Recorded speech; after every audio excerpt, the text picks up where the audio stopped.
მე დამაკდა თუნდაც აი თქვენი მზაობა ამ პროცესში შესვლის. გასაიდუმლოებული იყო ნამახვან ჰესის გეზეშეს დოკუმენტის საბოლოო ვარიანტი. და იქნებ კორუფციას და გასაიდუმლოებას ვებრძოლოს და არა ჰესებს და იმ განვითარებას, რაც შეიძლება ჰესებმა მოგვიტანოს. იმით რომ თქვენ ნამახვან ჰესს მაგალითად ხელი შეუშალეთ, რამდენიმე ასეულმა ქართველმა დაკარგა მაღალკვალიფიციური, მაღალშემოსავლიანი სამსახური. რა იცით, ინვესტიციები ჩადეს კომპანიებმა, მაგრამ იმის პარალელურად განადგურებული არის მთელი სასიცოცხლო სივრცე. კორუმპირებული, კლანური, რაღაც თავისი შიდა ინტერესებით მოძრაობდნენ, გარიგება იყო. სახელმწიფო ლარად გადასცემდა ამ კომპანიას უამრავ მიწას. თქვენ ხართ იმ სახელმწიფოს იმედზე, ბატონო ლევან, რომელმაც 3 წელი ვარკეთილის მეტროს ჭერი ვერ შეაკეთა. მაგაზეც ვისაუბროთ და ახალ ჰესებზეც ვისაუბროთ. არც თქვენ იცით, ჩინეთმა ამოისუნთქა მაშინ, როდესაც გადავიდა კაპიტალისტურ მოდელზე. ჯერ ორჯერ სპეცრაზმი მიაგზავნეს პროტესტანტებთან, ცემესი ხალხი ჩააგდეს ციხეში. ძენ კარმომწოს და რაღაცა კი ველოდ კიდე შემდეგი 20 წელი უკეთესი ინვესტორი რო შემოვა. თქვენ გინდათ ბენეფიტების მხარეს უკვე იყოთ ევროპა, მაგრამ ამ დროს შემოსავლების თვალსაზრისით არ ხართ ევროპა. ეს ნონსენსი, ესე არ ხდება. ჩვენ ვეუბნებით არას რესურსების მაქსიმალური ათვისების პოლიტიკას. მადლობა. მიხარია რომ კეთილი მიზნები გაქვთ. ძალიან კეთილი.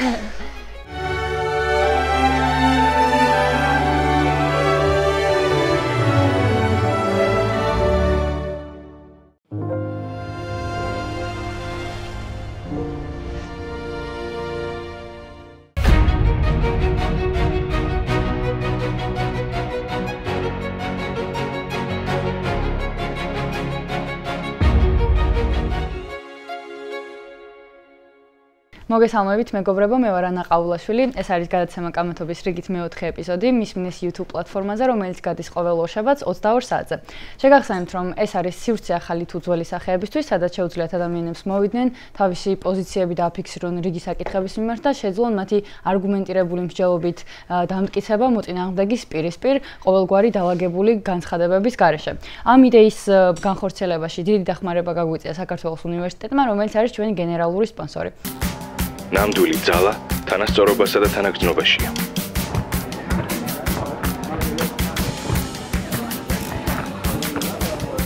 თქვენ შეგიძლიათ დაგვეხმაროთ ამ პროექტის გახანგრძლივებაში, იმით რომ გვიყუროთ ბოლომდე და ლაიქოთ ეს ვიდეო, ასევე გამოყვეთ YouTube-ზე, Facebook-ზე, TikTok-სა და Instagram-ზე.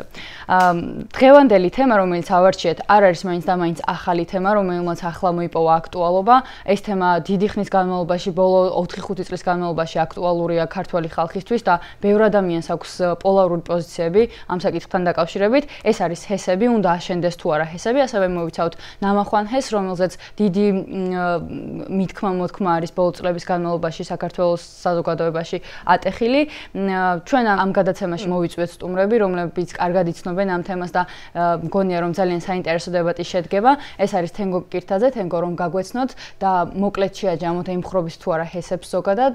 აი თქვენი პოზიცია დააფიქსიროთ ამ საკითხთან დაკავშირებით. სალამი, მოგესალმებით, დიდი მადლობა მოწვევისთვის და ზოგადად ესეთი ფორმატის დამკვიდრებისთვის, რაც ვფიქრობ რომ აუცილებელია ჩვენი საზოგადოებისთვის, რომ რაღაც ეტაპობრივად მაინც დაუბრუნდეთ იმ საკითხებს, რომელიც ჩვენი ქვეყნის მოქალაქეების საჭიროებო ყოველდღიურობას ეხება. მე ვარ თენგო კირთაძე, იურისტი, პოლიტიკოსი, პარტია ფედერალისტები.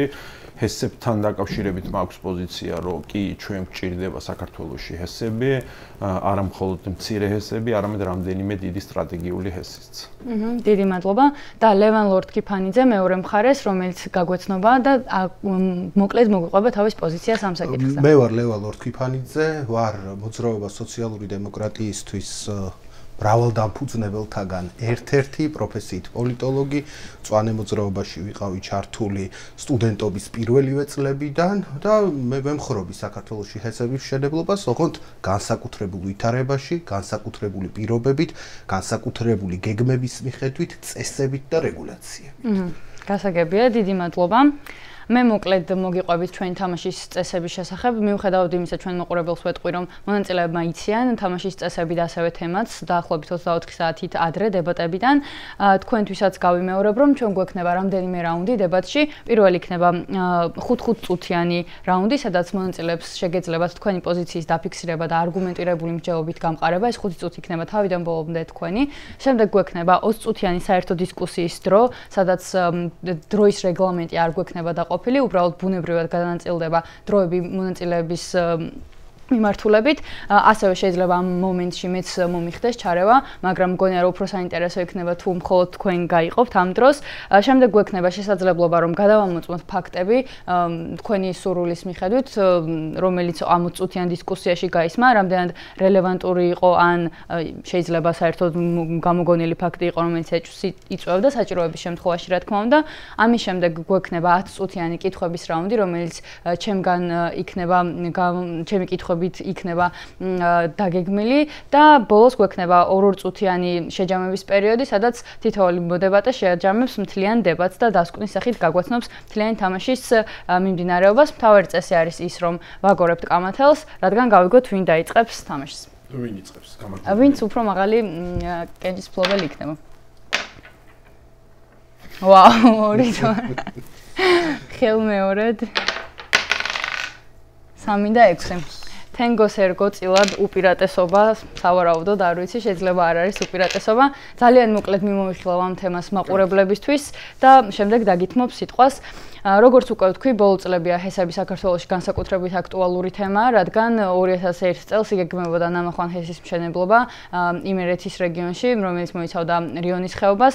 ამ ჰესს ყავდა ბევრი მომხრე და უფრო მეტი ალბათ მოწინააღმდეგე, რადგან საბოლოო ჯამში კომპანია ინკა გავიდა ხელშეკრულებიდან, ვინაიდან ჰესის მშენებლობის პირველივე თვეს მათ ხალხმა არ მისცა საშუალება, რომ ეს პროექტი მიეყვანათ ბოლომდე.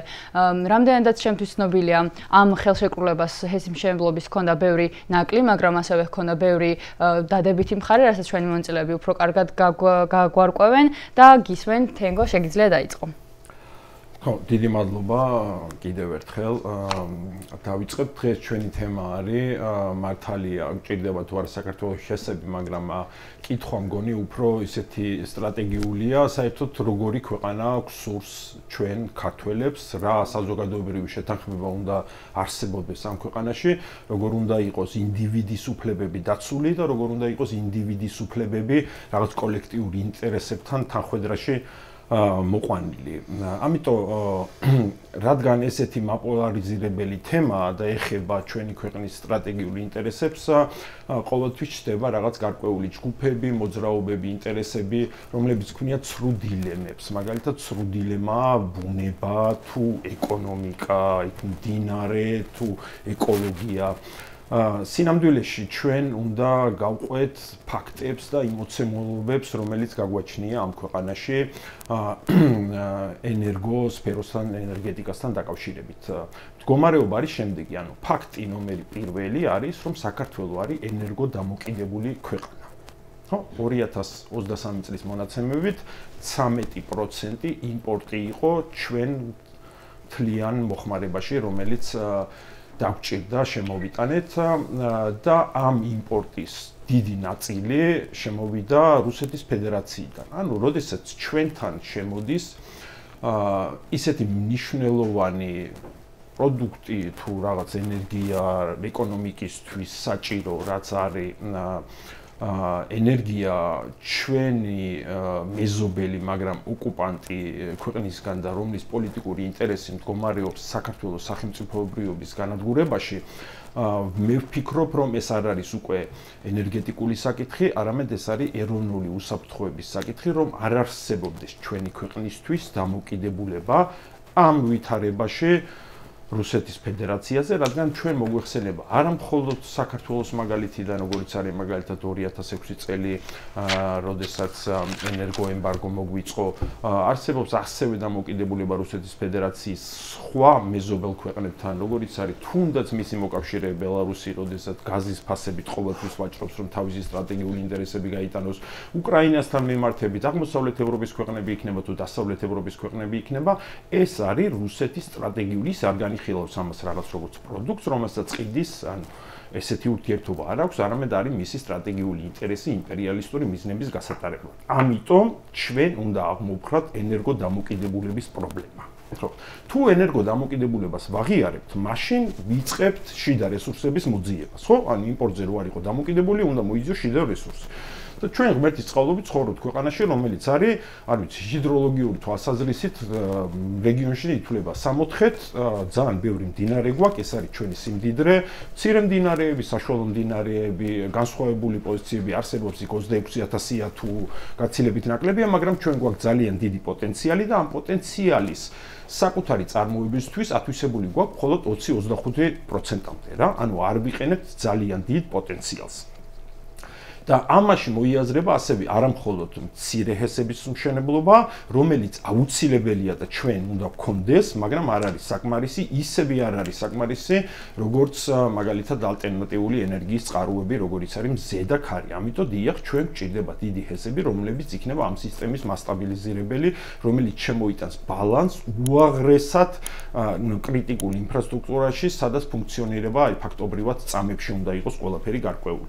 და ამ კონტექსტში როდესაც ეს მნიშვნელოვან თემაზე ჩვენ ვსაუბრობთ, რა თქმა უნდა, საზოგადოებაში ჩნდება ლეგიტიმური კითხვები და ეს სრულიად რაციონალურია, ხო, როდესაც მე მეხება, ჩემი ყოველდღიურობას ეხება, იმ რეგიონს ეხება, სადაც მე ვცხოვრობ, რაღაც დიდი ინფრასტრუქტურული პროექტის აშენება, ჩნდება კითხვები, ეს არის კითხვები კერძო საკუთრებასთან დაკავშირებით, ადამიანის უფლებებთან დაკავშირებით, უსაფრთხოებასთან დაკავშირებით, გარემოზე ზეგავლენასთან დაკავშირებით, ლეგიტიმური კითხვებია და ამაზე საზოგადოებაში უნდა იყოს განსჯა და ჩვენ უნდა გქონდეს მიდგომა, რომ ჩვენ არა მე-20 საუკუნის ინერციით უნდა ვიმოქმედოთ, არამედ 21 საუკუნის წესებით უნდა ვაშენოთ. ანუ საზოგადოების მეტი ჩართულობა, კომპენსაციის საკითხების უკეთესი ინფორმირება, უკეთესი ტექნოლოგიების შემოტანა, იმიტომ რომ ეს სფეროც ხო ვითარდება.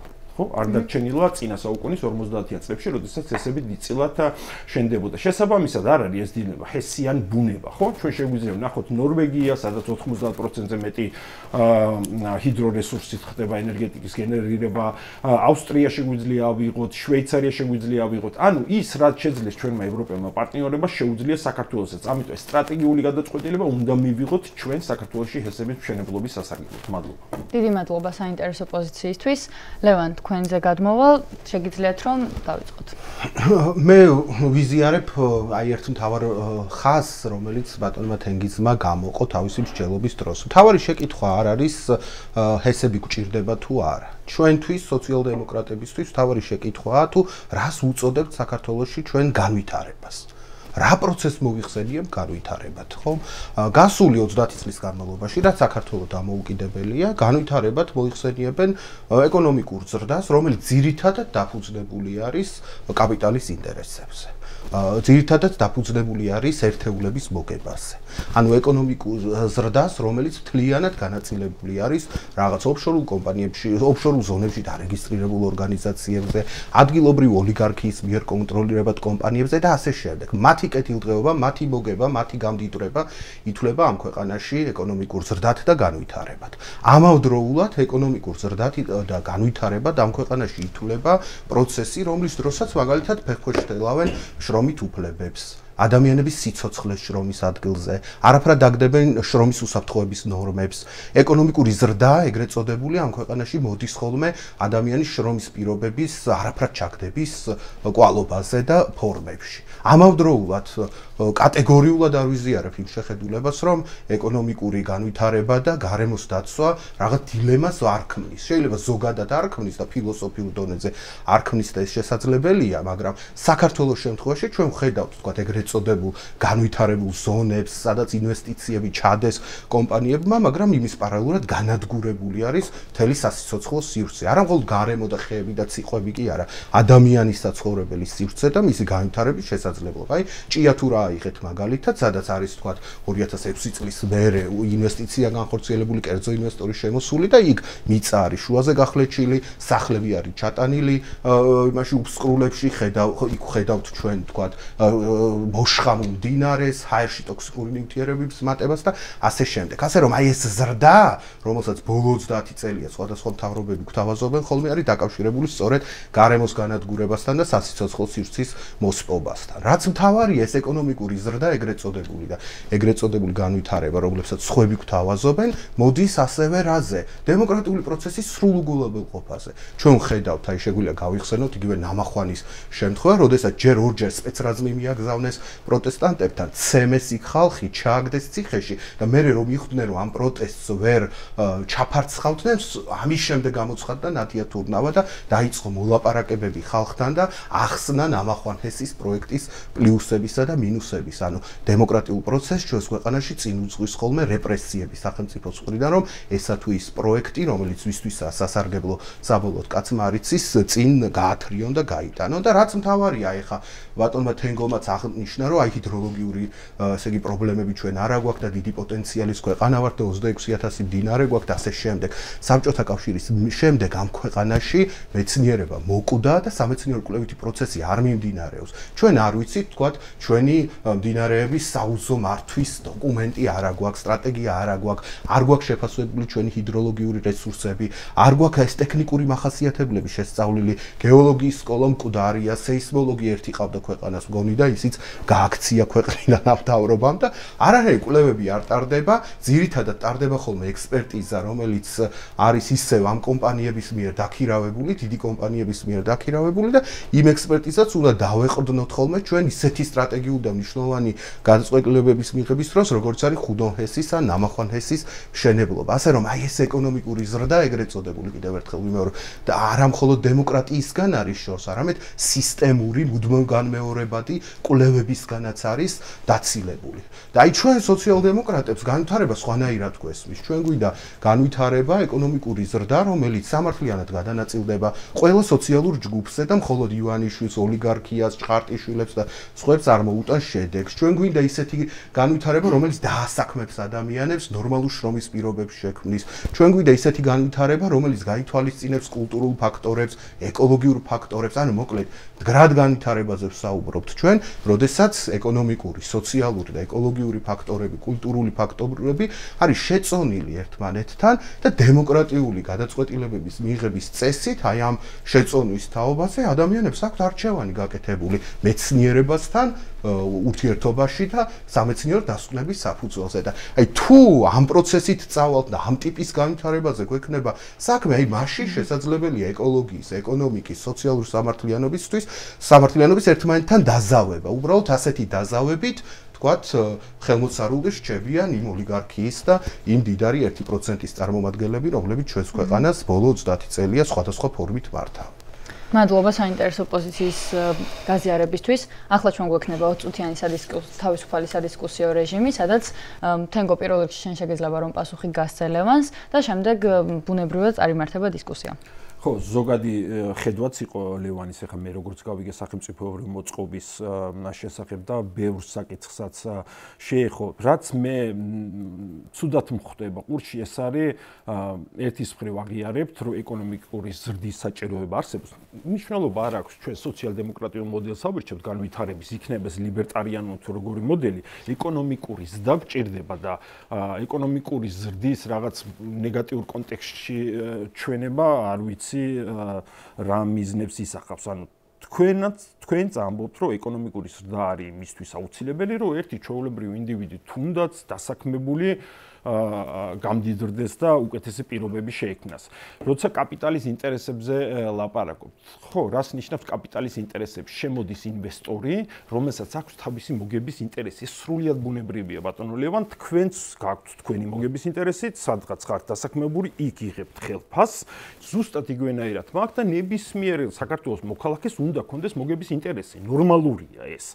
იგივენაირად, თუ ამბობთ, რომ უნდა გაუმჯობესდეს მაგალითად პირობები, ამაში სრულიად მოყვებით, ხო? რა თქმა უნდა, სახელმწიფოსთვისაც, სახელმწიფოებრივი გადასახედიდანაც გაცილებით მნიშვნელოვანია ჩვენ გვყავდეს ძლიერი ინდივიდი, იმიტომ ძლიერი ინდივიდების ერთობლიობაა სახელმწიფო და რაც უფრო ძლიერები არიან ინდივიდები, შეიძლება სახელმწიფო მათზე გავლენის თვალსაზრისით სუსტი იყოს, მაგრამ თავის მთლიანობაში სახელმწიფოც ხო ძლიერი გამოდის, იმიტომ ძლიერი ინდივიდების საზოგადოებას შეუძლია მაგალითად უკეთესი უსაფრთხოება შექმნა ამ ქვეყანაში, უკეთესი ჯანდაცვა, უკეთესი განათლება მისცეს თავის შვილებს და შესაბამისად კიდევ უფრო მეტი დოვლათი შეიქმნა ამ ქვეყანაში და შემდეგ ტექნოლოგიური განვითარებასაც მივახციოთ. ამიტომ რაღაც კაპიტალის დემონიზება თითქოს ეს იყოს, ანუ მე როგორც ახლა მარქსის კაპიტალი მახსოვს, ის არ ახდენდა კაპიტალის დემონიზებას. ეგრეთ თვით მარქსიც კი აღიარებდა პირველ ნაწილში, რომ დოვლათს ქმნის კაპიტალიზმი და შემდეგ გადანაწილების პრობლემას ხედავდა. ძირითადად, ანუ უპირატესობა კაპიტალიზმს და ეხლავე ერთსაც ვიტყვი, სპეცრად მიახსენეთ და მე ძალიან ცუდად მომხვდა ესეც, რაც სწორია, რაც ვთქვით. ზოგადად საინფორმაციო პოლიტიკა ხა მე კოცების ადვოკატირებას აქ რო არ დავიწყებ, ალბათ ხვდებით, ხო? ანუ კორუმპირებული, კლანური, რაღაც თავისი შიდა ინტერესებით მოძრაობდნენ, გარიგება იყო, მაქვს რაღაც საფუძვლიანი ეჭვი, რომ ეს შესაძლებელი იყოს საერთოდ შიდა მართველი პარტიის დავა იყო და რაღაცა ვერ გაიყოს და პროექტი მაგიტო ჩავარდა და შეიძლება ნაწილი ამ პროტესტს გვერდში უდგა და სახელმწიფოს წინააღმდეგ ამას იყენებდა. და ძალიან ცუდი საინფორმაციო პოლიტიკა ჰქონდათ, მაგ ინვესტორმაც დაუშვა შეცდომები, თუმცა ისიც უნდა დავინახოთ, რომ მას შემდეგ რაც გამოხმაურება მოყვა, ის მოიქცა კეთილსინდისიერად, მან გაცილებით უკეთესი ექსპერტების შემოყვანა დაიწყო და მე დამაკრდა თუნდაც აი თქვენი მზაობა ამ პროცესში შესვლის. ანუ ჩვენ თუ ვამბობთ, რომ სახელმწიფოს ინტერესებიდანაც უნდა ამოვიდეთ ეს სიტუაციაში, მაშინ მხოლოდ იდეოლოგიის ჭრიში ეს არ უნდა დავინახოთ და თუ ვხედავ რომ უსაფრთხოების მაგალითად გეოლოგიურ კვლევებთან დაკავშირებით ის შვეიცარიული კომპანია შემოყავს, რომელსაც შვეიცარიის ფედერაცია, ანუ ტოპ 5 მდიდარი ქვეყნიდან ერთ-ერთი თავისი ჰესების უსაფრთხოებას ანდობს, ეს ჩემთვის არის კრიტერიუმი, რომ ის სერიოზულად ეკიდებოდა. სპეცრადმი რაც ახსენეთ. ყოველი მოთხოვნა, სადაც ჩვენ ვამბობთ, რომ სადაც თქვენ მოითხოვთ, რომ კერძო სექტორი უფრო შებოჭილი უნდა იყოს, ხშირად ახსენეთ უკვე რეგულაციები მეტი. რაც უფრო მეტად იქნება კერძო სექტორი შებოჭილი, ეს ავტომატურად ნიშნავს სახელმწიფოს როლის ზრდას. და ის სახელმწიფოს როლი სადაც იზრდება, იქ ხდება სახელმწიფო ეგეთი თავხედი, რომ სწორი საინფორმაციო პოლიტიკის გატარების მაგივრად ჯერ სპეცნას აგზავნის. ანუ რასაც თქვენ ითხოვთ, ანუ რა შედეგიც არ მოგწონთ. თქვენი მოთხოვნების შედეგად ჩვენ შემდგომ სტუმრებს მივცეთ მაგალითად, აი 4 წუთი თქვენ ვლაპარაკეთ, ახლა 4 წუთი მე ვისაუბრებ. ხო, ჩვენ ახლა ერთმანეთთან ვერ შევთანხმდებით, რადიკალურად განსხვავებულ პოზიციებზე დგავართ და ახლა მე თითოეულ სიტყვის განმარტება რო დავიწყოთ თქვენი და შეგეკამათოთ და მარქსისტში რო გადავარდეთ, ჩემს სათქმელს ვეღარ ვიტყვი. ასე რომ გასაგებია თქვენი პოზიცია, მე ჩემსას ვიტყვი, ხო?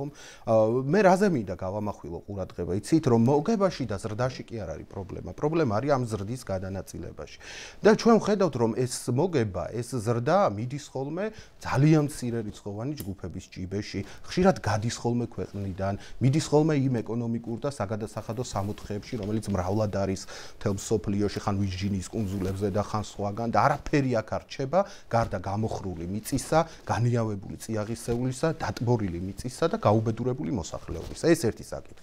მეორე საკითხი, ნებისმიერი შვეიცარიული კომპანიის მოწვევა იქნებოდა თუ ასე შემდეგ, ეს თავისეთ არ მოხდარა, დაუჯდა ეს იქ ადამიანებს ბრძოლის ფასად და ასეულობით დღე ქუჩაში დგომის ფასად და კარვებში ღამის თევის ფასად და ეს ხდებოდა, ასე ვთქვათ, დიდი ომის შემდეგ და დიდი ბრძოლის შემდეგ. თავისით ამ ხელისუფლებას, რომელიც დაკავშირებული იყო აი იმ კომპანიებთან, რომელთა წარმომავლობა საეჭვოა, კიდევ ერთხელ ვიმეორებ, არაფერი თავისით მოკლედ არ გაუკეთებია. ეს მეორე საკითხი.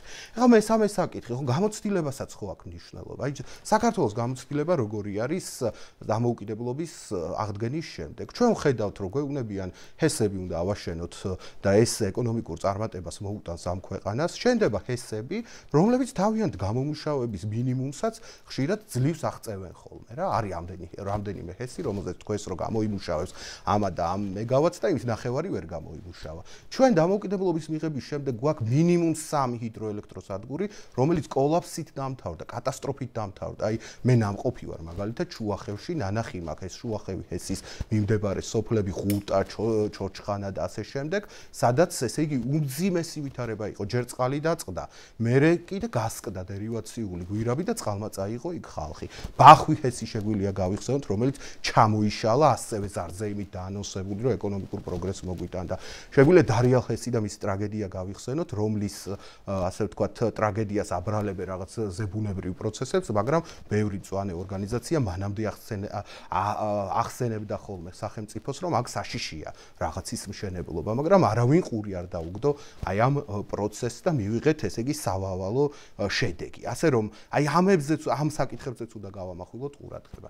კიდევ ერთი თემა, რომელიც თქვენ წამოჭერით, ეს არის ენერგოდამოუკიდებლობა. თქვენ ალბათ ჩემზე უკეთესით, რომ ესე იგი როცა მარტო 13%-ით ხარ დამოკიდებული სხვა ქვეყანაზე და დანარჩენს შენით აწარმოებ და შენით გაკ. საქართველოს შემთხვევაში ეს არის უნიკალური და არაჩვეულებრივი შედეგი.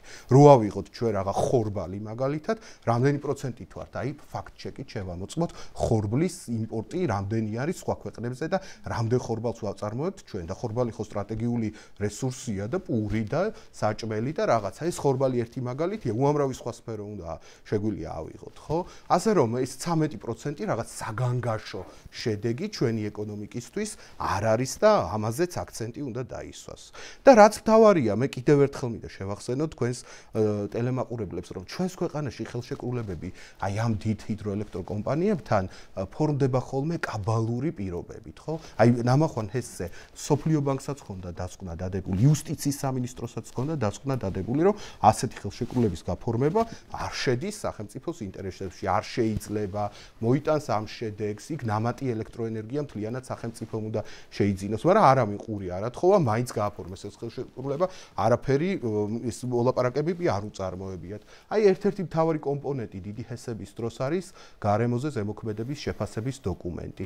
გასაიდუმლოებული იყო ნამახვან ჰესის გეზეშეს დოკუმენტის საბოლოო ვარიანტი თვეების განმავლობაში და ომი დაგჭირდა ასევე ამ დოკუმენტის გასაჯაროებისთვის. ასე რომ ეს დიდი პროექტები სამწუხაროდ საქართველოში არის ხოლმე იდუმალებით მოცული, გასაიდუმლოებული, არის ძალიან მყარად დაკავშირებული რაღაც კორუფციურ ვაფეხებთან, ვიღაცების ინტერესებთან და ეს ძალიან ბევრ და გასაიდუმლოებას ვებრძოლოთ და არა ჰესებს და იმ განვითარებას, რაც შეიძლება ჰესებმა მოგვიტანოს. და ამიტომ ჩვენ ვამბობთ, რომ განვითარების კონცეფცია უნდა გქონდეს ქვეყანას. აი საით ვითარდება. აი ლეონი, თქვენ ახსენეთ მხოლოდ 13%-ია და ეს მისასალმებელია. მისასალმებელი არა, ისეთი ტრაგიკული არ არის, ტრაგიკული როგორ არ არის, როდესაც ჩვენ ხო განვითარება გვით. ანუ დღეს რიგითი ქართველი, ანუ კაპიტალზე ხო საუბრობთ, მაგრამ რიგითი ქართველი კაპიტალის მდგომარეობაში ხო არ არის გაცილებით ცხოვრობს.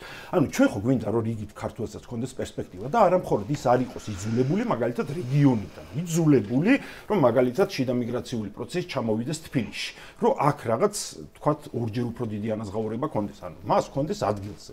ეს შესაძლებლობა რომ რეგიონში ჩდება რაღაც ეკონომიკური აქტივობები, ხო? სადაც მაგალითად იმით რომ თქვენ ამახვან ჰეს მაგალითად ხელი შეუშალეთ, რამდენიმე ასეულმა ქართველმა დაკარგა მაღალკვალიფიციური, მაღალშემოსავლიანი სამსახური. რა იცით? რომ მაღალ თქვენ იცით რაოდენობა, რამდენ ადამიანს ასაქმებდნენ რეგიონში და რამდენი ხნით? 80%. იქ იყო შავი სამუშაო მშენებლობაზე, დანარჩენი შემოყავდათ სხვები და შემოყავდათ სხვები არა.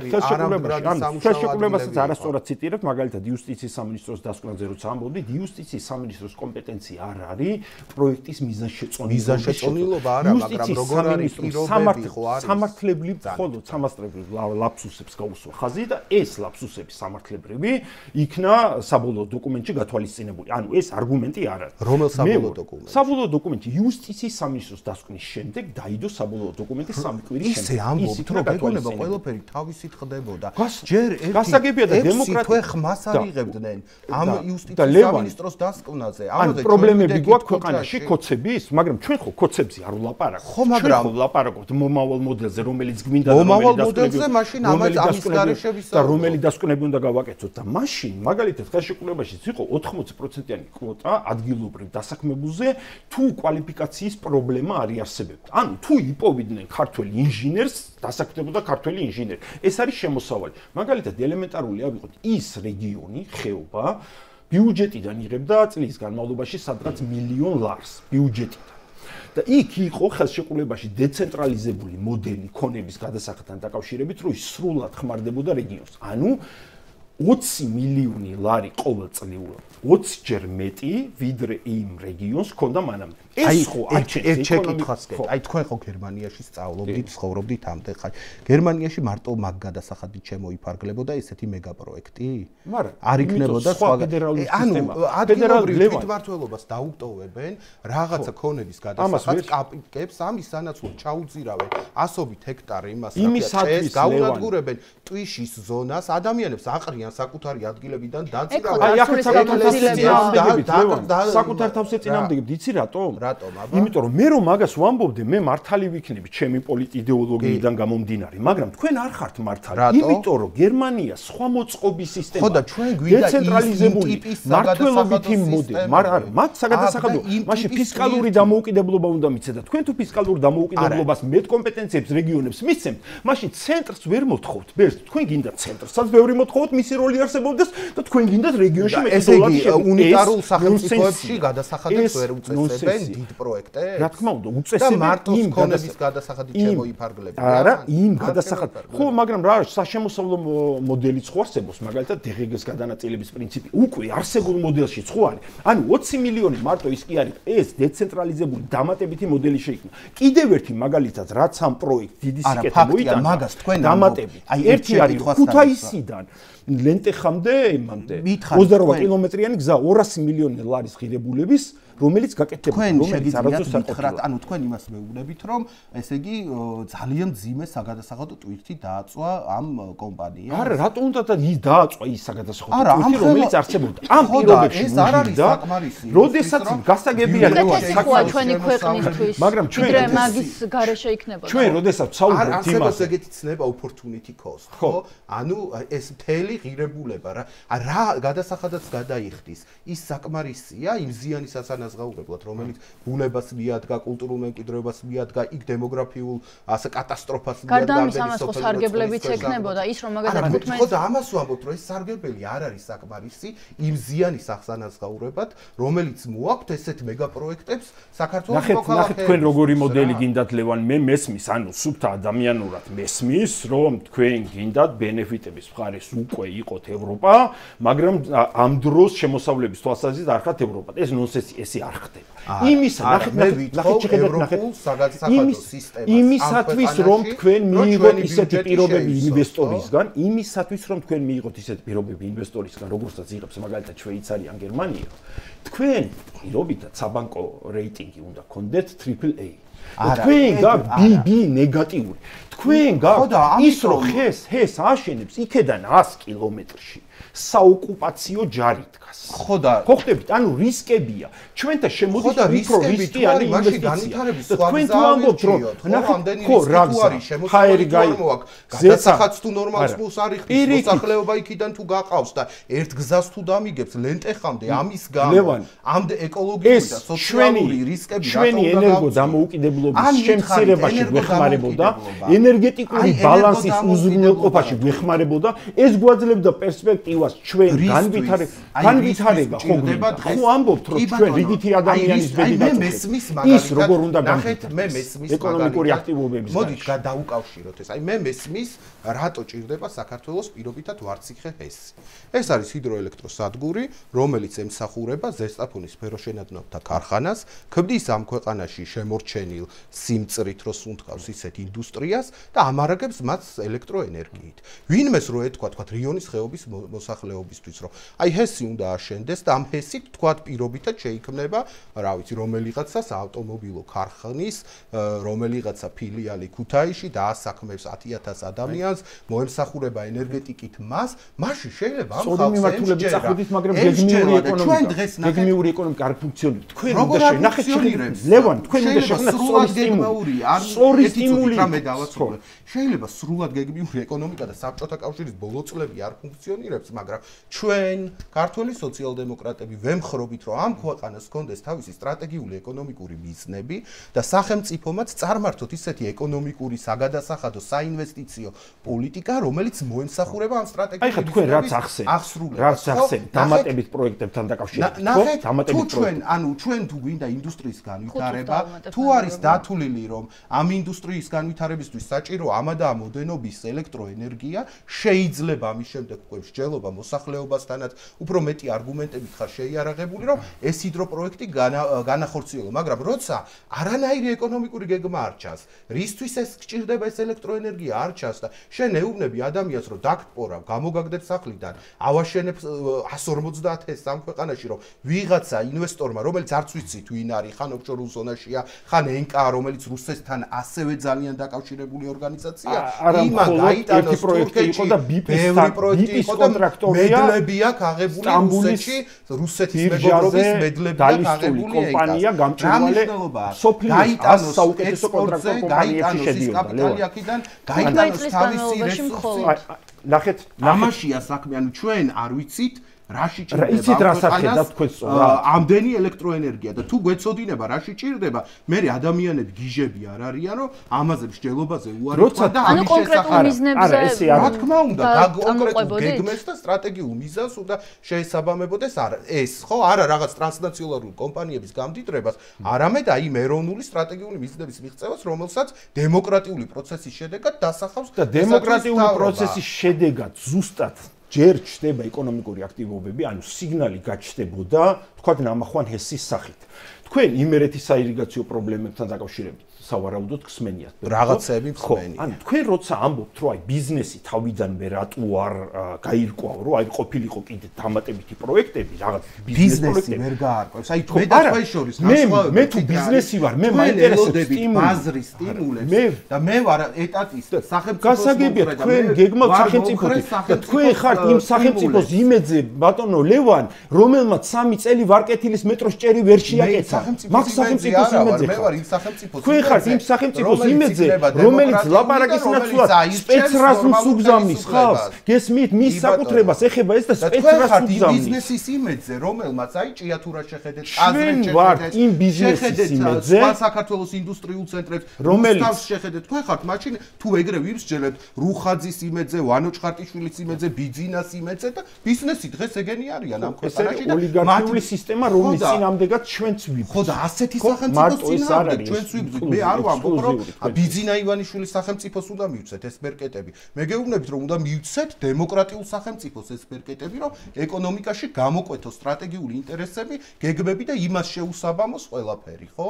ყველა ის დიდი, ძალიან მაღალი მასშტაბის ინვესტიციები, რომელიც განვითარდება. პრობლემა იცით რა შემდგომარეობს? თქვენ ეხლა როცა ესებზე დავიწყეთ ლაპარაკი, უცებ ხორბალი ახსენეთ რა და ხორბალთან დაკავშირებითაც სტრატეგიული ინტერესები ახსენეთ.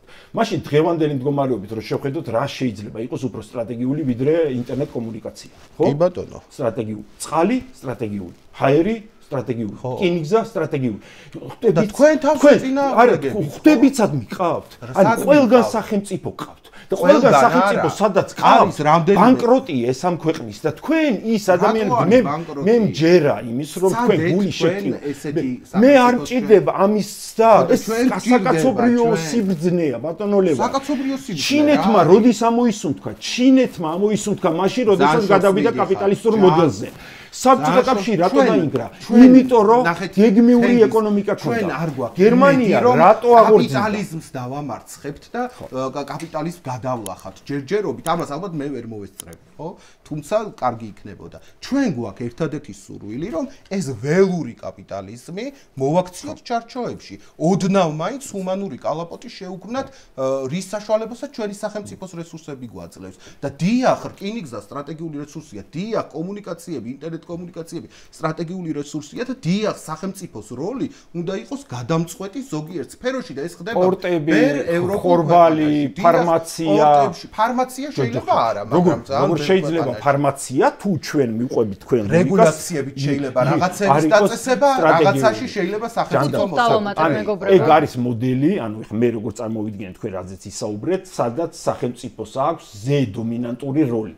სახელმწიფო ჩვენ ხო როდესაც ეკონომიკურ მოდელებზე ვსაუბრობთ ცოტა წავედით სხვაგან მაგრამ როდესაც ეკონომიკურ მოდელებზე ვსაუბრობთ ერთ-ერთი გადმოღების მომხრე კი არა ვარ მეც ანუ მე კი არ ვამბობ თავისუფალი ბაზარი და ზუსტად როგორც აბა მეც კი არ ვამბობ ხვალ უნდა გაკეთდეს ჩვენი კონტექსტი ხო უნდა გავითვალისწინოთ და რაღაც ამიტომ ნებისმიერი რომელიც ზე დომინანტური როლი დაიღო თქვენ უბრალოდ საჯარო ბიუროკრატია არ გაქვთ თქვენ არ გაქვთ რესურსები მსხვილი ბიზნესი საქართველოში ერთი მსხვილი ბიზნესი რომელმაც დიდი ინდუსტრია შექმნა და პარალელურად დაიცვა თქვა გრადი განვითარების ფინანსური სექტორი მაგალითად რომელიც განვითარდა ძალიან კარგად რომელიც გაცილებით წინ არის ჭარბვალიანობის ერთ-ერთი მთავარი მოთავე ამ ქვეყანაში და ადამიანების და მცირე ბიზნესის და საშუალო ბიზნესის მახრჩობელა ეს ჭარბვალიანობაც არის ესეთი თემა ნახეთ დაკრედიტება ხდება ეკონომიკის იქ სადაც საჭიროება არის ანუ ბანკისთვის კრედიტს როცა ნახეთ კრედიტს როცა გახსენს მე გითხარით ინტერესია უკან დაბრუნება თქვენ ადანაშაულებთ ბანკს კრედიტების გაცემასთან დაკავშირებით ანუ მე გეუბნებით ერთი მეგაპროექტი დაგისახელეთ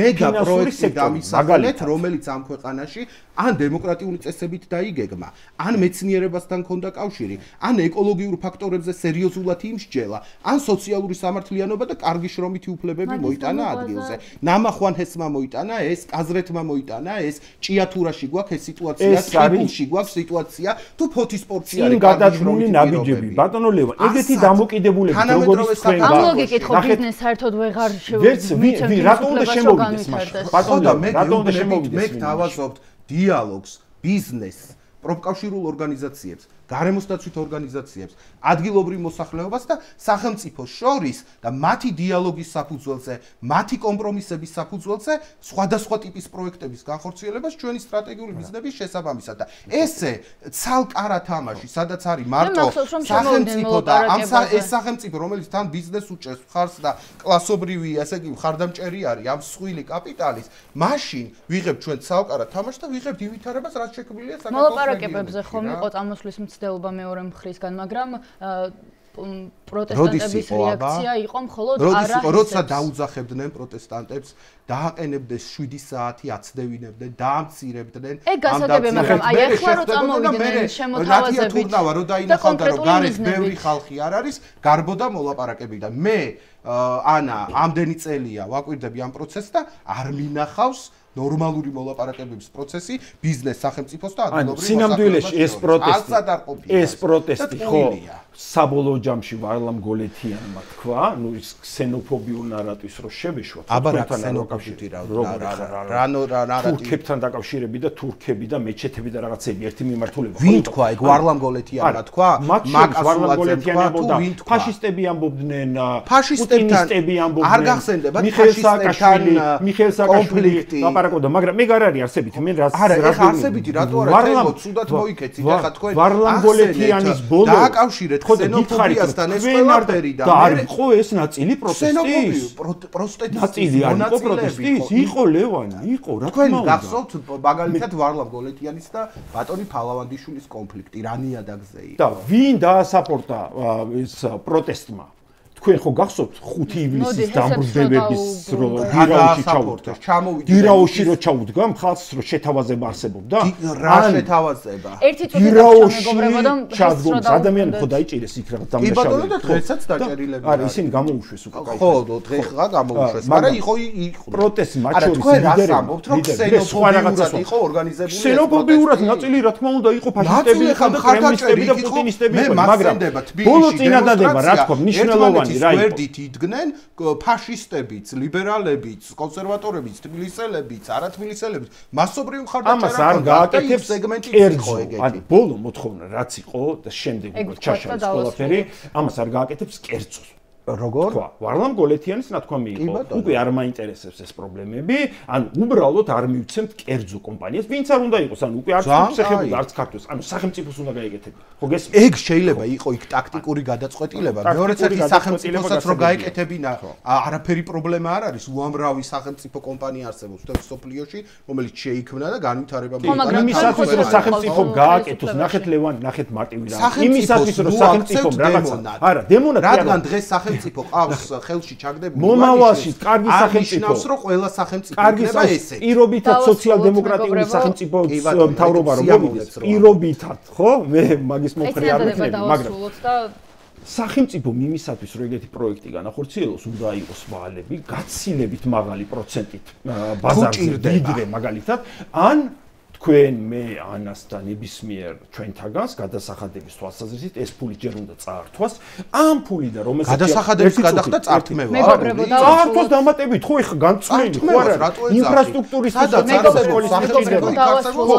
ამოგვეწურა დრო ყველანაირად ამოგვეწურა დამატებით 5 წუთით ამოგვეწურა დიდი მადლობა საინტერესო დისკუსიისთვის ჩვენ გადავდივართ ჩვენი გადაცემის შემდეგ ეტაპზე ეს არის 10 წუთიანი კითხვა-პასუხის რეჟიმი სადაც თითოეულ თქვენგანთან მექნება კითხვა ლევან თქვენგან დავიწყებ მე მაინტერესებს ესეთი რაღაც თქვენ როგორც მივხვდი ჩავრთავ დროს თქვენ როგორც მივხვდი არ ეთანხმებით იმ სარგებლებს უმეტესად რაც შეიძლება თუნდაც ნამახვან ჰეს გამოეწვია ჩემი ინფორმაციით მიუხედავად იმისა რომ პირველი 15 წლის განმავლობაში რაღაც ფასდაკლებასაც ვიღებდით იმაზე უფრო ნაკლებ ფასად ვიღებდით ენერგიას ვიდრე ახლა ვიხდით 15 წლის შემდეგ რასაც მოკლედ ეს ნამახვან ჰესი აიღებდა მთლიანად საქართველოს საკუთრებაში გადმოდიოდა ასევე მაინტერესებს თქვენ ამბობთ რომ ბიზნესი არ არის სანდო ასევე არც სახელმწიფო არ არის სანდო ამ შემთხვევაში როცა არც ერთს არ ენდობით და ვხედავთ რომ ქართული ოცნება არის ხელისუფლებაში რომელიც კიდევ რამდენი წელი არ იქნება არ ვიცით ამ შემთხვევაში უნდა დასტოპდეს ყველაფერი ქვეყანაში რაც კი მიმდინარეობს ქვეყნის განვითარებისთვის თუ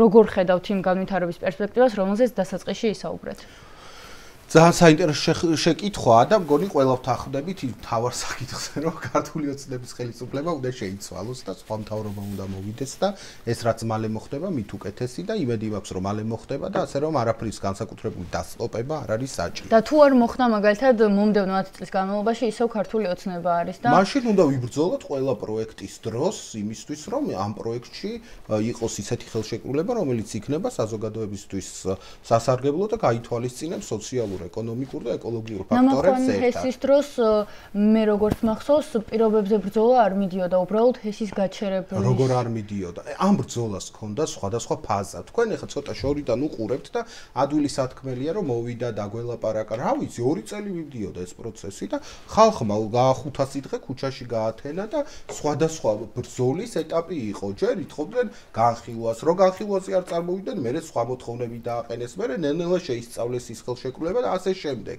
ასე რომ ხელშეკრულებაში რა იპოვეთ ისეთი, რომლის გამოც ეს პროექტი საქართველოს მოგებას არ მოუტანდა.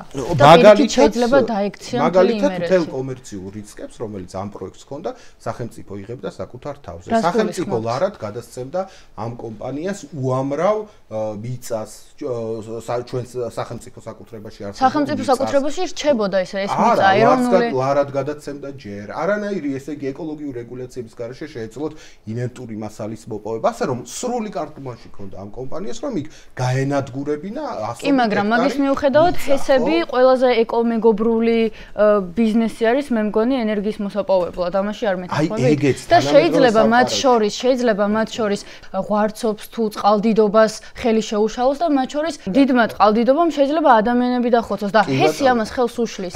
ამაზე რას ფიქრობთ? აქვთ რაღაცა ეგ სტანდარტულად ჩამოწერილი პლუსები, რომ აი აჩერებს ქვეყნებში ეს მუშაობს მართლა. და პირიქით იწევს ხოლმე ბევრგან, თქვა ტენიანობის ზრდას, ნალექის ზრდას, მეწყერების ზრდას. ეს ყველაფერი მაგრამ ის ენერგია მე და თქვენ ვერ ვიტყვით. კი, მაგრამ ეგ ენერგია რომ სხვა მხრივ მოგვეპოვებინა, ბევრად უფრო ცუდი იქნებოდა.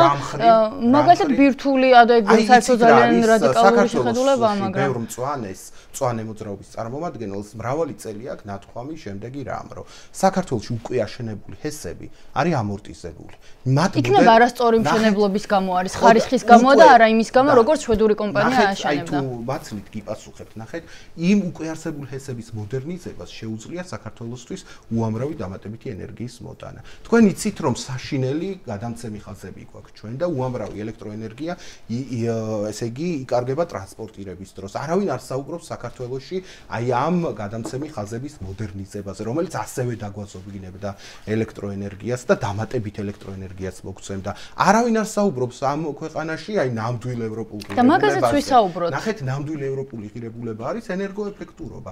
არც ენერგოეფექტურობის ევროპული კანონმდებლობა გვაქვს, არც რეგულაციები, რომ ენერგოეფექტურად ვაშენოთ ეს ქალაქი და ამითი დავზოგოთ ენერგიები. მაგაზეც ვისაუბროთ და ახალ ჰესებზეც ვისაუბროთ. არც თქვენ იცით, რამდენი არის ევროპაში განახლებადი ენერგიებით ელექტროენერგიის მოპოვება, ხო? 15%-ს უწოლდება დაახლოებით. საქართველოში რამდენია? 1%-ზე ნაკლები. ხო არ ვიმსჯელოთ ნამახვა ჰესის ნაცვლად იმაზე, რომ 1% რადგან არის ჩვენ რა 1%-ზე ნაკლები რადგან არის ეს მზის და ქარის ენერგია, ეს გავზარდოთ, ხო? ასე რომ უამრავი ადგილას გვაქვს ჩვენ უზარმაზარი ხვრელი, ამ ხვრელებიდან შეიძლება ძალიან დიდი ოდენობით ელექტროენერგიის დაზოგვა, ამაზე არ ვსაუბრობთ და გვაქვს მარტო პრიმიტიული გამოსავალი. დავტბოროთ, მოვკლათ, გამოვასახლოთ, ჩავძიროთ, გავაშენოთ დიდი ჰიდროელექტროსადგური და გადავრჩებით. ოღონდ იმასაც არ ვამბობთ, რაში კონკრეტულად გვჭირდება ეს ჰიდროელექტროსადგურები. მე მგონია, რომ შენ თქვენს დასახელებულ პრობლემაზეც უნდა ვილაპარაკოთ, ეგ ხვრელებიც უნდა შევისწავლოთ, მაგრამ ამავდროულად არც ხელი შეუშალოთ, ეს ჩემი სუბიექტური აზრია, რა თქმა უნდა, დებატებში არაფერ შუაშია, არც ხელი შეუშალოთ სხვა თუნდაც ჰესების მშენებლობაში, რომელზეც ესე ხელშესახები მიზეზი არ გვაქვს, რომელთაც ვიტყვით, რომ ეს ყველაფერს ნახეთ მე დასაწყისში ძალიან მოკლედ რომ ვთქვა და დასაწყისში თქვი, რომ ჰესების შენებლობაზე ტაბუს დადება არ შეიძლება, მაგრამ ჩვენ უნდა მოვითხოვოთ კიდევ ერთხელ კარგი პირობები, ყველა ფაქტორის გათვალისწინება, მეცნიერება, დემოკრატიის ჩართვა ამ იმაში, რომ ადამიანებს კითხოთ თავისი აზრი, უნდა თუ არა საკუთარი სახლიდან გამოსახლება, ხო, მთელ ხეობებს და ამის მერე გადაწყვეტილების მიღება, მაგრამ საქართველოში ეს ყველაფერი ამოტრიალებული. როგორ ნაწილმა, რომლებიც იქ არ ცხოვრობდნენ ისედაც და ესეც ჩვეულებრივი პროპაგანდისტული ტექნოლოგია, რომელსაც იყენებენ ეს პოსტივი და ვიღაცები, რომ ჩვენი გადაუხადეთ ფული და იმათმა აიღეს და ეხლა კიდე უნდათ ფული და იმიტომ აპროტესტებენ. ამას ამბობენ ჭიათურელებზეც და ნამახვა ჰესწელებზეც. იქ შეიძლება 1-2 ესეთი ნაძირალა მოიაზრება არსებობს, მაგრამ უმრავლესობა მოქალაქეებისთვის იქ იბრძვის თავისი კარგი გამოსთვის რა და აქვთ ამის უფლება. მადლობა. იმ გამოცდილებაზე დაფუძნებით, რაც უკვე გავიარეთ ნამახვან ჰესთან დაკავშირებით, თვლით თუ არა რომ საერთოდ საქართველოში პერსპექტიულია ჰესების აშენება. გულისხმობ იმას, რომ მაგალითად იმ პირობებშიც კი რომ თუნდაც საქართველოს ხელისუფლებას მაშინ ან ორგანიზაციებს ან კომპანიებს, რომლებიც ამ ჰესების მშენებლობაზე იყვნენ პასუხისმგებელნი, ჩაეშალათ კონკრეტული მიზნები, რა შედეგებამდეც მივიდოდა თუნდაც საქართველოს რა ეკონომიკურ ზრდას განიცდიდა, აი თუნდაც ყველა ეს პრობლემა, რაც ლევანი ასახელებს, მოგვარებული ყოფილიყო, მე ესე მგონია, რომ ხალხი მაინც უფრო ამ დილემაში ბუნებას აირჩევდა, თავის საცხოვრებელს აირჩევდა, თუნდაც იმას, რომ ირონის ხეობა არ უნდა განადგურებულიყო. აი ამ კონტექსტში მაინტერესებს, ჯერ სხვა რაღაცებზე გვაქვს სამუშაო, რომ ადამიანებში თუნდაც ცნობიერება ავამაღლოთ, რომ ჰესები ძალიან ცუდი არ არის და თუნდაც ლევანიც ფიქრობს, რომ ზოგადად ჰესებს სარგებელი შეიძლება გქონდეს, თუ პოტენციურად წაგებული დავა არის ყველა შემთხვევაში. არა, პოტენციურად წაგებული დავა არ არის, მე ვფიქრობ, რომ რიონის ხეობის მაცხოვრებლებმაც აჩვენეს ის, რომ ხომ ლევანი კი ამბობს, რომ იქ რაღაც საკუთრებასთან დაკავშირებით დავები იყო, რეალურად კი 274 ოჯახს ეხებოდა ეს პროექტი, საიდანაც 273-მა მიიღო კომპენსაცია, რომელიც იყო საბაზრო ღირებულების სამმაგი, ანუ გაცილებით უკეთესად გაყიდა. მე მაქვს საიდან იცით ეს? რეპორტაჟები ჩვეულებრივად და ვისი რეპორტაჟები, იმედის რეპორტაჟები. არა, იმედი რაჭოში რეპორტაჟები არც ერთი. აი ეს გადავამოწმოთ ფაქტში. არც ერთი, რამდენმა მიიღო 273-მა 274 იყო და ისიც არსებობდა შიდა დავა. ანუ ოჯახის შიგნით არსებობდა დავა, ვის ეკუთვნის საკუთრება. და კიდე ეს დაითვალეს, ეგეც შევამოწმოთ, როცა უამრავი სოფელი და უამრავი დასახლება დატოვეს ამ ზონის მიღმა, თქვენ არ გეხებათ ეს პროექტი, თქვენზე ზემოქმედება არ ექნება. როცა ზონის მიღმა, ანუ რაც ჭირდებოდა ჰესის ამ ზონას ვინ არის და რაღაც. ანუ მარტოვით ჭირდებოდა. მოდი თენგოს დანარჩენი დააგუბონ 300 ჰექტარზე წყალი და თქვენი სახლი არ ჩაიჭიროს. ჩემი სახლის გვერდზე, ნახე ჩვეულებრივი დავა როგორ არის დემოკრატიულ ქვეყანაში, თუ ჩემს საკუთრებას რაღაცა ინფრასტრუქტურული პროექტი ჩემი გადასახედიდან უქმნის საფრთხეს, რას ვაკეთებ მე? ჯერ ადვოკატით დავალაპარაკებ, შემდეგ მივიდიოთ არა, ჩვეულებრივ პროცედურაზე ვლაპარაკობ. ყველევანი ხა ჩვენ იმაზე რომ მაშინ რუსიძესთანაც მისვლა არა გაზრი და არც ამაზე მიღება კოცების შემთხვევაში. ჩვეულებრივი პროცედურა არის ეგეთი. ანუ დაზღვევულია დემოკრატიულ სამართლებრივ და ლენტებში გაუბედურებულმა გლეხმა უნდა დაიწყოს დავა. რატო არსებობს უამრავი ფონდი? სახელმწიფო დგას. ანუ ქუჩაში გამოვიდა, ამ ხელა პროტესტის ორგანიზება მოახერხა და სასამართლოში სარჩელის შეტანას ვერ შეძლებს. ანუ ჩვენ თუ ამბობთ და მაგალითად მაგალითად უამრავი არასამთავრობო ორგანიზაცია არსებობს და ისინი გვერდში დაუდგებოდნენ, ხო? ხო. ნუ უკეთეს საქართველოში ისევ იარსებებენ, ხო?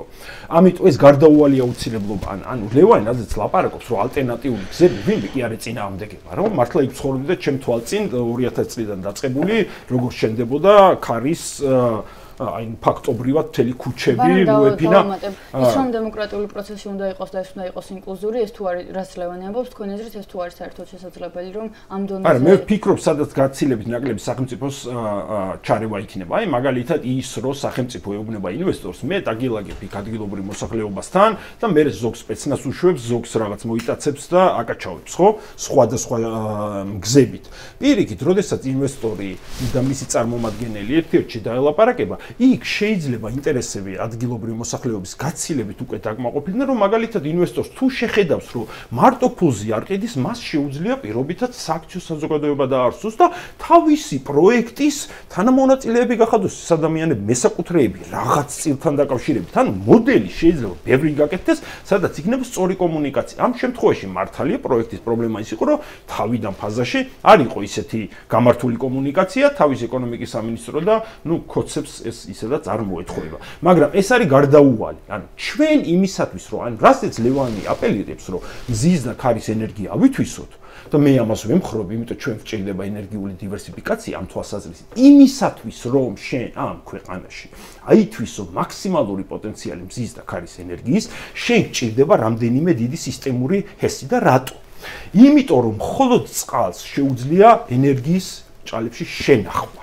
ანუ იმ მომენტში, როდესაც რაღაც კრიზისი მოხდება და მაგალითად მზე არ არის, ან ქარი არ არის, ან თბო სადგური ვერ გამოიმუშავებს იმდენს, ხო? ისიც გაზის იმპორტია დამოკიდებული, ანუ პიკური მომენტი, როდესაც დგება, შენ შეგიძლია ყისიერად დააკმაყოფილო მხოლოდ იმ ჰესით, რომელსაც შეუძლია წყლის დაგროვება. ანუ ჩვენ რომ შევძლოთ საერთოდ ენერგეტიკაზე ვილაპარაკოთ ამ ქვეყანაში, აუცილებელია ჩვენთვის რამდენიმე დიდი ჰესი. ეს უნდა გაკეთდეს. ეს არის ამოსავალი წერტილი. შემდეგ შეგვიძლია კი როგორი პირობები უნდა ჩამოვყალიბოთ, როგორ უნდა შეუქმნათ მაგალითად კომუნიკაციის პლატფორმა ინვესტორსაც, მაგრამ იმის თქმა, რომ ეხა არ ვიცი, ენკა არ მომწოს და რაღაცა, კი, ველოდოთ კიდე შემდეგი 20 წელი უკეთესი ინვესტორი რო შემოვა. ალტერნატივა რა არის? აი ეგ არის კითხვა. ალტერნატივა რა არის? მეც ბევრი რამე არ მომწოს, ანუ სხვა ბიზნეს ვარ შეჩვეული 20 წელი გერმანიაში ვცხოვრობდი რა და სხვა სტანდარტები მინდა, მაგრამ გერმანია ისე გერმანიიდან სოციალისტებად ჩამოდიან და ძალიან თქვენეთყობა გქონდათ ცოტა ლიბერალურ წრეებთან კავშირი. დასკვნით ეტაპზე გადავიდა. ბევრ მწვანეებთან და სოციალ-დემოკრატებთან ჰქონდა კავშირი და მივხვდი რომ არასწორი გზა იყო.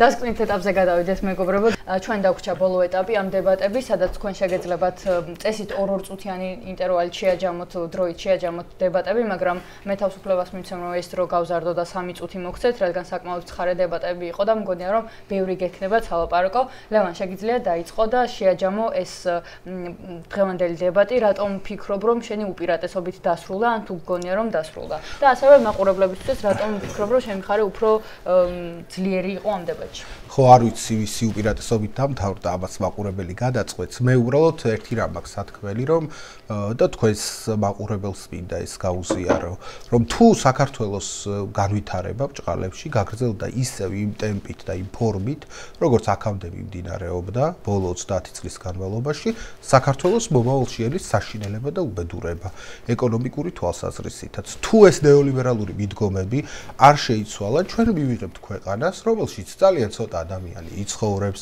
რომელიც იქნება ძირითადად რაღაც ტვირთების გამტარი სივრცე, სადაც ის ბუნება, რომლითაც ასე ვამაყობთ და არა მხოლოდ ბუნება, არამედ მთლიანად სასიცოცხლო სივრცე, იქნება წყალში ჩაძირული, ან ის რა ქვია, განადგურებული, ან მოშლილი, ან ბოლომდე დაუმთავრებელი ჰესებით სავსე, ან ჩამონგრეული ჰესებით სავსე და გვექნება ისეთი ქვეყანა, რომლისგანაც ესე იგი მოგებას მიიღებენ რაღაცა ჯგუფები, ამოგებას გაიტანენ ამ ქვეყნიდან, საწაიღებენ კაცმარიცის, მარტო საკუთარ თავს მოახმარენ და ეს ამ ქვეყნის ადგილას მივიღებთ დიდ ორმოს. ანუ მე ვაუდობ და წინასწარმეტყველებ, ვარ წინასწარმეტყველი, რომ თუ ესე გაგრძელდა, ჩვენ მივიღებთ მთელ საქართველოში ჭიათურას, სადაც ხედავთ მოწავლურ მდინარეს, მოწავლურ ჰაერს, საშინლად დასაქმებულ ადამიანებს, პროტესტს რო გამოხატავ ციხეში ჩაყრილ ადამიანებს, სასოფლო-სამეურნეო სავარგულები განადგურებული, მიგრაციის, ესე იგი, მაჩვენებლები მაღალი, გაუკაცრიელებელი განვითარებული სოფლები და ასე შემდეგ. ასე რომ ეს პოლიტიკა შესაძლებელია და რითი უნდა შეიცვალოს? მე კიდევ ერთხელ ვიმეორებ, რომ მე მჯერა სახელმწიფოს აქტიური როლის ეკონომიკაში, მე მჯერა სარეგულაციო დისციპლინის, მე მჯერა მაღალი გადასახადების მთელი რიგი ინდუსტრიებისთვის და ბიზნესისთვის და რაც მთავარია მე მჯერა რომ საქართველოს არ უნდა დარჩეს ტურიზმის, საფინანსო სექტორის და რაღაცა ეგრეთი დარგების ქვეყნად. ეს ქვეყანა უნდა იქცეს მწვანე ინდუსტრიალიზაციის ველად, სადაც შეიქმნება რამდენიმე ეკოლოგიურად, ასე ვთქვათ, გამართული და დასტაბილურებული მსხვილი ინდუსტრია და ამ ინდუსტრიის მოსახურებისთვის რა ენერგორესურსებიც იქნება საჭირო, ის სახელმწიფომ სხვადასხვა ფორმით, სხვადასხვა მოლაპარაკებებით, სხვადასხვა, ასე ვთქვათ, ფორმატების შექმნით უნდა ჩამოაყალიბოს. იქნება ეს სახელმწიფო საწარმოები, იქნება ეს მოზიდული ინვესტიციები თუ რა. ასე რომ აი ამ არჩევანის წინაშე ვდგევართ ჩვენ ხო როგორი ქვეყანა გვინდა ისეთი როგორიც მოგცემს ჭიათურას მთელი ქვეყნის მასშტაბით ანუ ამ განადგურებას და რაღაც 1%-ის გამდიდრებას თუ ქვეყანა სადაც იქნება რამდენიმე მსხვილი ინდუსტრია და იმ ინდუსტრიისთვის საჭირო იმ ინდუსტრიის შესაბამისად განვითარდება ენერგოსისტემაც და ენერგო ბაზარიც და რაც მთავარია ერთი უმთავრესი მიდგომა რაც სოციალ-დემოკრატებს თემ სოფლიოში აქვთ არის ის რომ ჩვენ ვეუბნებით არას რესურსების მაქსიმალური ათვისების პოლიტიკას. რა რესურსებიც დღეს ჩვენ გვაქვს, ის არ არის მარტო ჩვენი საკუთრება და მხოლოდ აქ და ახლა არ უნდა გადანაწილდეს სამართლიანად, არამედ მომავალ თაობებისთვისაც არის ეს რესურსები და უნდა დავზოგოთ და გონივრულად გამოვიყენოთ და არა ისე როგორც დღეს ამას ჩვენი ხელისუფლებები იყენებენ. მადლობა. მიხარია რომ კეთილი მიზნები გაქვთ. ძალიან კეთილი. გადავალ თენგოზე, თენგო შეგიძლია რომ 3 წუთის განმავლობაში შეაჯამო დღევანდელი დებატი. მადლობა, მე დავრჩები ძირითადად ჰესების და ენერგეტიკის თემის ირგვლივ. მე ვფიქრობ, რომ ნებისმიერი, არ ვიცი, გონიერი პატრიოტი ქართველის სურვილია, მისი სამშობლო იხილოს ძლიერი, დამოუკიდებელი, მდგრადი და სწორი განვითარების გზაზე. და ამ არჩევანის გაკეთების დროს ჩვენ, არ ვიცი, საკუთარ თავს უნდა დავუსვათ კითხვა, რითი გვინდა რომ ხელმძღვანელობდეთ? შიშებით, რომლებიც დღეს ბევრი მოვისმინეთ, თუ კონკრეტული ხედვებით, რამ შეიძლება მოგვიტანოს განვითარება. ვერავინ უარყოფს ამ ქვეყანაში, რომ არ არსებობს განვითარება, თუ შენ არ გაქვს გარკვეული ენერგეტიკული ბალანსი. იმისათვის, რომ გქონდეს ეს ენერგეტიკული ბალანსი და მზარდი ენერგიის მოხმარება უზრუნველყო, 5% იზრდება საშუალოდ ყოველ წელს, შენ გჭირდება დამატებითი შიდა ენერგორესურსები. როცა ვფიქრობთ შიდა ენერგორესურსებზე, საქართველოში შეგვიძლია მხოლოდ ამ თვალსაზრისით მაქსიმალურად ავითვისოთ ჰიდრორესურსები, რადგან მზის და ქარის ენერგია მიუხედავად იმისა, რომ საინტერესოა და საჭიროა, ახლოსაც კი ვერ აკმაყოფილებს ჩვენ მოთხოვნას. და თუ გავითვალისწინებთ ამ მზარდ მოთხოვნას და თუ გავითვალისწინებთ მზარდ დამოკიდებულებას ოკუპანტ ქვეყანაზე და ზოგადად რთულ რეგიონალურ ვითარებას, მაშინ მე ვფიქრობ ფუნდამენტური საკითხია ჩვენი ქვეყნისთვის, რომ ჩვენ საკუთარ ენერგო დამოუკიდებლობაში უნდა გავაკეთოთ ინვესტირება. ინვესტირება კერძო სექტორის მეშვეობით, ინვესტირება უცხოელი ინვესტორების შემოყვანით, სოდნის შემოტანით. ჩვენ არ შეიძლება მაგალითად გავიმეოროთ ისეთი შეცდომები, როგორიც დაუშვა ბატონი ლევანის იდეოლოგიური მომხრეების არ ვიცი მეცადინეობით მაგალითად გერმანიის ფედერაცია. ჩვენ რო დავფიქრდეთ იმაზე, რა მოხდებოდა 2022 წელს, რომ გერმანია ყოფილიყო ენერგო დამოუკიდებელი, როცა რუსეთი უკრაინაში შეიჭრა. ჩვენ მივიღებთ შედეგს, რომ რუსეთი ვერ მიიღებდა მომდევნო 2 წლის განმავლობაში რამდენიმე ასეულ მილიარდ ევროს. ეს ასეული მილიარდი ევრო მოხმარდა კონკრეტული შეიარაღების დამზადებას, რითიც დახოცეს უკრაინელი ბავშვები, ქალები, ანუ უკრაინელებს დაუჭდა ეს სიცოცხლე, გერმანელებს დაუჭდა ეს ძალიან დიდი ფინანსური რესურსები და ჩვენთვის ეს არის ყოფნა არ ყოფნის საკითხი. ამიტომ ამ თემასთან დაკავშირებით გჭირდება თუ არა ამ მაგალითის შემდეგ მაინც უნდა შევძლოთ დისკუსიის დასრულება. ჩვენ შეგვიძლია ვილაპარაკოთ იმაზე, როგორი კონდიციებით გავაკეთებთ, როგორი სტანდარტებით გავაკეთებთ ამას, მაგრამ დისკუსია ჭირდება თუ არა საქართველოს დიდი სტრატეგიული ჰესები, წესით უნდა იყოს დამთავრებული. ძალიან დიდ მადლობას გადაგიხდით მოგზაურობისთვის, ასეთი ძალიან საინტერესო დებატების შემოთავაზებისთვის. მე მგონია, რომ საკმაოდ საინტერესო ექნება მაყურებლისთვისაც და დიდი გამოხმაურება ექნება, ვინაიდან აქტუალური თემა არის დღეს ჰესები საქართველოში. ჩვენს მაყურებელს ვთხოვ, რომ აუცილებლად დაგვიჭირონ მხარი იმისთვის, რომ მომავალში მსგავსი საინტერესო თემები ხშირად განვიხილოთ ხოლმე. ამისთვის უყურეთ ამ ვიდეოს, დალაიქეთ, გამოგვიწერეთ YouTube-ზე, Facebook-ზე, TikTok-სა და Instagram-ზე. ასევე დიდ მადლობას გადავხდით საქართველოს უნივერსიტეტს, ჩვენს გენერალურ სპონსორს და დაგემშვიდობებით მომავალ შეხვედრამდე, რომელიც იქნება ორშაბათს 22 საათზე. მომავალი კი მათია, ვინც წარსულის გააზრებით ხვალინდელ დღეს ქმნის.